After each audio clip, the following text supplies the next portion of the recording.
మద్యం కుంభకోణం కేసులో హైకోర్టులో జగన్ బ్యాచ్ కు ఎదురుదెబ్బ తగిలింది. ధనంజయ రెడ్డి, పి కృష్ణమోహన్ రెడ్డి, బాలాజీ గోవిందప్ప ముందస్తు బెయిల్ కోసం ఏపీ హైకోర్టును ఆశ్రయించారు. అయితే అరెస్ట్ నుంచి రక్షణ కల్పిస్తూ ఎలాంటి మధ్యంతర ఉత్తర్వులు ఇవ్వలేమని హైకోర్టు తెలిపింది.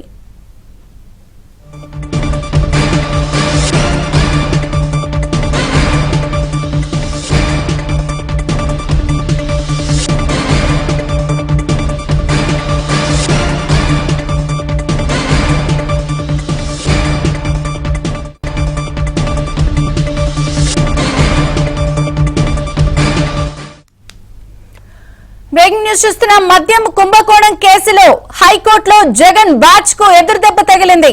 ధనంజయ రెడ్డి, పి కృష్ణమోహన్ రెడ్డి, బాలాజీ గోవిందప్ప ముందస్తు బెయిల్ కోసం ఏపీ హైకోర్టును ఆశ్రయించారు.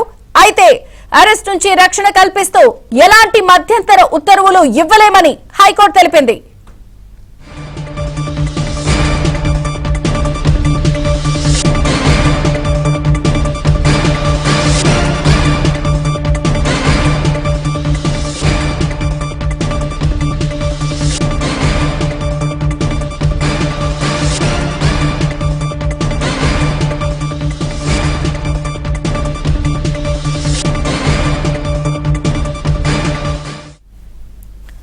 మద్యం కుంభకోణం కేసులో హైకోర్టులో జగన్ బ్యాచ్ కు ఎదురుదెబ్బ తగిలింది. ధనంజయ రెడ్డి, పి కృష్ణమోహన్ రెడ్డి, బాలాజీ గోవిందప్ప ముందస్తు బెయిల్ కోసం ఏపీ హైకోర్టును ఆశ్రయించారు. అయితే అరెస్ట్ నుంచి రక్షణ కల్పిస్తూ ఎలాంటి మధ్యంతర ఉత్తర్వులు ఇవ్వలేమని హైకోర్టు తెలిపింది.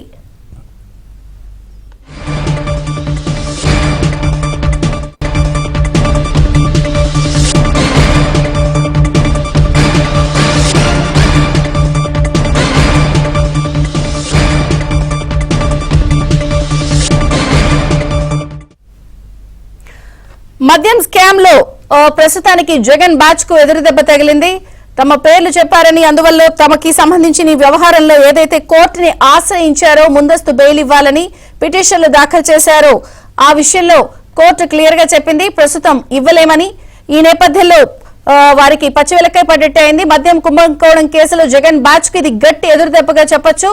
ఇన్పుట్ ఎడిటర్ శ్రీహరి వివరాలు అందిస్తారు. శ్రీహరి, విజయచంద్రిక, మద్యం కుంభకోణం కేసు లోతుల్లోకి వెళ్లే కొద్దీ ఈ యొక్క విచారణ దెబ్బకు ఏదైతే జగన్ బ్యాచ్, జగన్ తో పాటు గతంలో ప్రభుత్వాల్లో కావచ్చు, లేకపోతే ఆయనకు పర్సనల్ గా కూడా పనిచేసినటువంటి వారందరిలో వణుకు మొదలైందని చెప్పొచ్చు. అందులో భాగంగానే ఇప్పటికే రాజకోచ్ రెడ్డి కావచ్చు, ఆయన పిఏ, మరికొంతమంది అరెస్ట్ నేపథ్యంలో తమ వరకు కూడా రాబోతోందనేటువంటి భయంతో హైకోర్టును ముందస్తు అంటే తమకు అరెస్ట్ లేకుండా చూడాలంటూ కూడా ముందస్తు బెయిల్ కు అప్పీల్ చేసుకున్నటువంటి పరిస్థితి. ఈ నేపథ్యంలో ప్రధానంగా చూసినప్పుడు ఈ యొక్క ఎపిసోడ్ లో మద్యం కుంభకోణానికి సంబంధించినటువంటి విషయంలో ఆయనకు సంబంధించి చాలా కాలంగా పనిచేస్తున్నటువంటి పిఏ కృష్ణమోహన్ రెడ్డి కావచ్చు, సెక్రటరీగా పనిచేసిన ధనంజయ రెడ్డి, అలానే గోవిందప్ప, వారికి సంబంధించినటువంటి సంస్థల్లో పనిచేసేటువంటి ఈ ముగ్గురికి కూడా ప్రస్తుతం అయితే ఎలాంటి ముందస్తు అరెస్టు లేకుండా తాము ఈ రకమైనటువంటి ఆదేశాలు ఇవ్వలేమని చెప్పి కోర్టులో స్పష్టం చేసింది.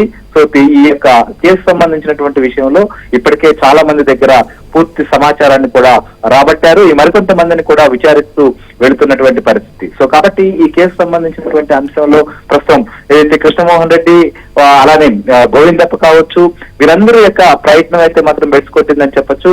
ధనంజయ రెడ్డి ప్రధానంగా ఈ యొక్క వ్యవహారాల్లో సంబంధించినటువంటి విషయంలో ఆయన పాత్ర ఏంటి, మిగిలినటువంటి వారి పాత్ర ఏంటి అనేది కూడా తేలేటువంటి అవకాశాలు, కొంతమందికి నోటీసులు కూడా ఇచ్చేటువంటి అవకాశాలు ఉన్న నేపథ్యంలోనే ఈ రకంగా కూడా కోర్టును ఆశ్రయించారు. వారికి మాత్రం కోర్టులో ఎదురుదెబ్బని మాత్రం చెప్పొచ్చు.